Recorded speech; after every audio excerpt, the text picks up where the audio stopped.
नमस्कार साथियों, स्वागत है आपका आप चैनल एसएससी एग्जाम वॉरियर में। दोस्तों, एसएससी जीडी कांस्टेबल की मेरिट लिस्ट अब आप लोग की विद इन मंथ आप लोग को देखने को मिल सकती है।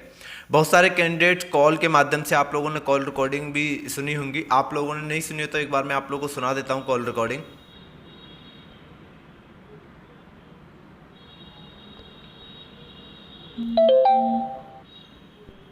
तो देखा दोस्तों, इस कॉल रिकॉर्डिंग में सीआरपीएफ को कॉल की गई थी और उन्होंने बताया है मैक्सिमम जनवरी तक आप लोग की मेरिट लिस्ट देखने को मिल जाएगी।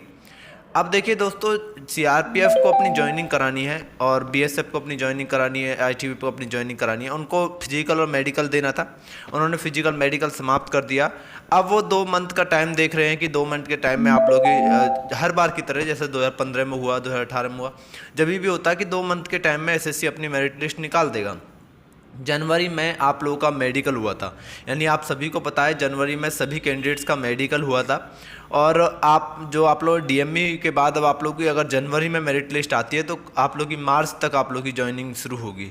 अगर आप लोग की मार्च तक ज्वाइनिंग शुरू होती है, इतना डिले हो जाता है, तो जो 1 साल का रूल होता है कि 1 ईयर के अंदर अंदर आप लोग की ज्वाइनिंग करानी होती है डीएमई के बाद, वो उस रूल के अकॉर्डिंग उनको मेडिकल की प्रक्रिया दोबारा लेनी होंगी। दोबारा लेने से मेरा मतलब ये है कि दोबारा से मेडिकल चेकअप करना होगा जितने भी कैंडिडेट्स हैं उनको ज्वाइनिंग कराने से पहले। ये मेडिकल चेकअप उस तरीके से नहीं होता है जिस तरीके से आप लोग सोच रहे हैं कि दोबारा से डीएमई होगा या मेरिट आएगी। इस तरीके से नहीं होता है कि आप लोग का आइज़ में कोई डिफेक्ट तो नहीं है या फिर आप लोग का हैंड गेस्टर कोई हड्डियाँ तो नहीं टूटी है। इस तरीके से आप लोग का नॉर्मल चेकअप होता है। और अब सीआरपीएफ या एसएससी या जो आप लोग एसएसबी है, सीआरपीएफ है, आईटीबीपी, ये सभी चाहते हैं कि इस तरीके का प्रोसेस नहीं लेना पड़े और जल्द से जल्द ज्वाइनिंग करा लें। इसके बाद ट्रेनिंग पर भेज दें कैंडिडेट्स को, क्योंकि बाद मेरिट लिस्ट के बाद कैंडिडेट्स को आउट करना उनको भी सही नहीं लगता है।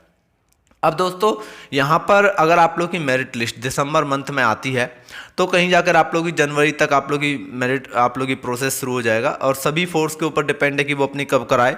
ये फोर्स पे डिपेंड कर रहेगा। फिर उसके बाद अब आप लोग की मेरिट लिस्ट क्रिएट होने में ज़्यादा समय तो नहीं लगता। अगर अब एसएससी डिले करती है, 2 मंथ डिले करती है, जनवरी में मेरिट लिस्ट देती है, तो ये बिल्कुल गलत होगा, क्योंकि एसएससी के पास अब कोई भी बहाना नहीं होगा, ना कोविड-19 का कोई बहाना होगा कि मेरिट लिस्ट बनने में इतना टाइम लग रहा है। मेरिट लिस्ट बनने में ज़्यादा समय नहीं लगता है, आप सभी को पता है। पहले से ही व्यक्ति छटे हुए हैं। करीबन आप लोग के 85,000 कैंडिडेट में से 60,000 कैंडिडेट्स को सिलेक्ट करना कोई ज़्यादा बड़ी बात नहीं है। यहाँ पर आप लोग की मेरिट लिस्ट पहले टाइम लगेगा। आप लोग की मेरिट लिस्ट क्रिएट करने में पहले होता था कि जब ऑफलाइन मेरिट लिस्ट क्रिएट होती थी। अब ऑनलाइन माध्यम है, सभी के मार्क्स ऑनलाइन कंप्यूटर में पहले से ही फीड है। अब ऑनलाइन माध्यम से सभी के पॉइंट बाय पॉइंट भी मेरिट लिस्ट क्रिएट हो सकती है। आर्टिफिशियल इंटेलिजेंसी का ज़माना है, कंप्यूटर अपने आप मेरिट लिस्ट क्रिएट कर देता है। इसमें ज़्यादा समय नहीं लगता और बहुत बिल्कुल स्टिक करता है। एक मैनुअल ऑडिट होती है, मैनुअल ऑडिट करने में ज़्यादा समय नहीं लगता है एसएससी को। तो अगर एसएससी अब डिले करती है मेरिट लिस्ट देने में, तो अब ये एसएससी की गलती होगी कि एसएससी को समझना होगा कि यहाँ पर आप लोग की मेरिट लिस्ट में अब समय नहीं लगना चाहिए। एस्पिरेंट्स 3 साल से वेट कर रहे हैं भर्ती प्रक्रिया का, और इस तरीके से भर्ती प्रक्रिया को लंबे समय से लंबित करना, डीएमई क्वालिफाइड होते हुए भी कैंडिडेट्स को 1 साल हो गया है। अब अगर कैंडिडेट्स भर्ती प्रक्रिया से बाहर होते हैं तो यहाँ पर कैंडिडेट्स का मनोबल टूटता है, क्योंकि वो इतनी आशाएं लगाए हुए होंगे भर्ती प्रक्रिया से कि एक जगह उनका सिलेक्शन होगा। इसमें अगर उनका सिलेक्शन नहीं होता है तो उनमें उनकी आशाएं टूटती हैं। ये समझना होगा कि इस तरीके से खिलवाड़ एसएससी हर बार कर रही है एस्पिरेंट्स के साथ, तो ऐसा खिलवाड़ ना चले।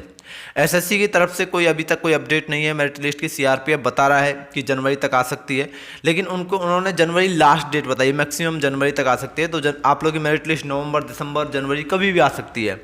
लेकिन उम्मीद है कि आप लोग की मेरिट लिस्ट जिस तरीके से आप लोग का ट्विटर पर अभियान चल रहा है और सभी न्यूज़ चैनल से इस रिपोर्ट को ले रहे हैं, बाकी 12 नवंबर को तो हम आप लोगों को ट्विटर और आप लोग के न्यूज़ चैनल पर छाई जाएंगे। अब देखिए, इस तरीके से अगर आप लोग का अभियान चल रहा है, आप लोग सपोर्ट कर रहे हैं, तो merit list with in month आप लोग को देखने को मिल जाएगी एसएससी की ऑफिशियल वेबसाइट पर। क्योंकि अब सिर्फ आप लोग को एसएससी को मेरिट लिस्ट क्रिएट करनी है। लगभग 85,000 कैंडिडेट में से 60,210 कैंडिडेट को सिलेक्ट करना है, और ये कोई ज़्यादा बड़ी बात नहीं है। अब देखिए, ये मैंने मेरिट लिस्ट की बात करी, अब बात कर लेता हूँ सीट इंक्रीमेंट को लेकर। अगर दोस्तों सीट इंक्रीमेंट नहीं होती है तो मैं आप लोगों को ये सब बता रहा था। बाकी दोस्तों, अगर आप लोग का 12 नवंबर को अभियान सही रहा तो आप लोग की सीट इंक्रीज होंगी। फिर तो आप लोग को और कम समय लगेगा मेरिट लिस्ट क्रिएट होने में। फिर तो सभी को मेडिकल फिट कैंडिडेट्स को ज्वाइनिंग देना है, या फिर जितनी भी सीट इंक्रीज हों मैं उनके ऊपर बोल रहा हूँ, जितनी भी सीट इंक्रीज हों उतनी सीट पर ज्वाइनिंग देना। फिर तो बहुत कम कैंडिडेट्स ऐसे होंगे जो भर्ती से बाहर होंगे, या फिर ना के बराबर कैंडिडेट्स भर्ती प्रक्रिया से बाहर होंगे। फिर तो आप लोग की मेरिट लिस्ट ज़्यादा समय नहीं लगेगा, और ज्वाइनिंग मेरिट लिस्ट वही आप लोग की जनवरी से शुरू होने की उम्मीद है कि जनवरी से आप लोग की ज्वाइनिंग शुरू हो सकती है। आप लोग की जो भी फोर्स से अलॉटेशन होगी वहाँ से ज्वाइनिंग लेटर आप लोग को आने को मिल सकता है। जनवरी में आप लोग को ज्वाइनिंग लेटर देखने को मिल जाएगा। तो आई होप 2021 आप सभी के लिए अच्छा होगा। जनवरी में ही आप लोग को अच्छी खबर मिल जाएगी ज्वाइनिंग से रिलेटेड। अब दोस्तों आज 10 नवंबर हो चुका है और 12 नवंबर को सभी कैंडिडेट्स को राजघाट जाना है। तो राजघाट के लिए आई होप जो कैंडिडेट्स दूर से यानी बिहार, असम, त्रिपुरा या फिर जो है 2000 किलोमीटर या फिर कहीं उससे ज़्यादा दूर से आ रहे हैं तो वो अब तक निकल चुके होंगे। बाकी कैंडिडेट्स जो यूपी से बिलोंग करते हैं, हरियाणा से बिलोंग करते हैं, दिल्ली से बिलोंग करते हैं, इन कैंडिडेट से अनुरोध करना चाहूँगा ये कैंडिडेट बिल्कुल भी आप लोग ना रुकें आने से। ये कैंडिडेट इतनी दूर से आ सकते हैं तो आप तो 150 किलोमीटर, 200 किलोमीटर या फिर 50-10 किलोमीटर से है तो आप लोगों को राजघाट जरूर पहुंचना चाहिए। आप लोग घर पे ना बैठें, बेशक आप लोगों के कितने मार्क्स हो, 98 मार्क्स हो या फिर 87 मार्क्स हो, आप लोग को आना होगा। क्योंकि आप लोग की देखिए, अगर आप लोग सभी का समर्थन देंगे तो आप लोग की ज्वाइनिंग जल्दी हो सकती है। वरना ऐसा भी हो सकता है कोई कैंडिडेट्स आस लगाए हो NIA की और उसको जो है SSF भी ना मिले। क्योंकि यहाँ पर देखिए आप लोगों की मेरिट लिस्ट कितना ऊपर गिरे या कितना नीचे जाए आप लोगों को ऊपर नहीं है, क्योंकि पहले से ही कैंडिडेट्स ज़्यादा मार्क्स लिए हुए हैं। नॉर्मलाइजेशन में भी काफ़ी मार्क्स मिले हैं कैंडिडेट को, तो इसमें आप लोग की भर्ती प्रक्रिया से जो आप लोग आस लगाए हुए हैं वो भी टूट सकती है। तो आप लोग देखिए, आप लोग को अगर अपनी ड्रीम पोस्ट चाहिए या फिर आप लोग को भर्ती प्रक्रिया जल्द से जल्द चाहिए, आप लोग को 2020 में ही मेरिट चाहिए, तो आप लोग को राजघाट पहुँचना होगा।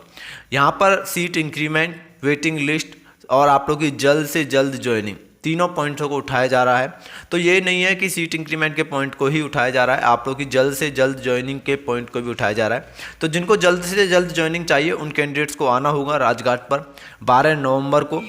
आप लोगों को सभी को राजघाट उपस्थित जाना है और वहाँ पर आप लोगों को एक मौन जुलूस रहेगा। इसके बाद राष्ट्रपति जी को ज्ञापन सौंपा जाएगा और राष्ट्रपति भवन तक जो है एक मौन जुलूस चलेगा। तो सभी को वहाँ पर पहुँचना है। बाकी रणवीर सर आप लोग को जो भी आप लोग का वीडियो अपडेट देंगे तो आप लोग को मिल जाएगी। कोई अपडेट आएगी रणवीर सर के द्वारा वो आप लोग को पता चल जाएगी कि आप लोगों का क्या शेड्यूल रहेगा। अभी तक का शेड्यूल ये है कि आप लोगों को सभी को ब्लैक मास्क लेकर आने हैं, अपने साथ बैनर्स लेकर आने हैं, जुलूस रहेगा, मौन रहेगा, किसी भी तरीके के नारे या फिर किसी तरीके से शोरगुल का प्रयोग नहीं किया जाएगा। कोविड-19 के रूल्स का पालन किया जाएगा, अनुशासनहीनता बिल्कुल बर्दाश्त नहीं होगी। इस तरीके से कुछ गाइडलाइंस जारी की गई है रणवीर सर के द्वारा, जो बिल्कुल सही भी है।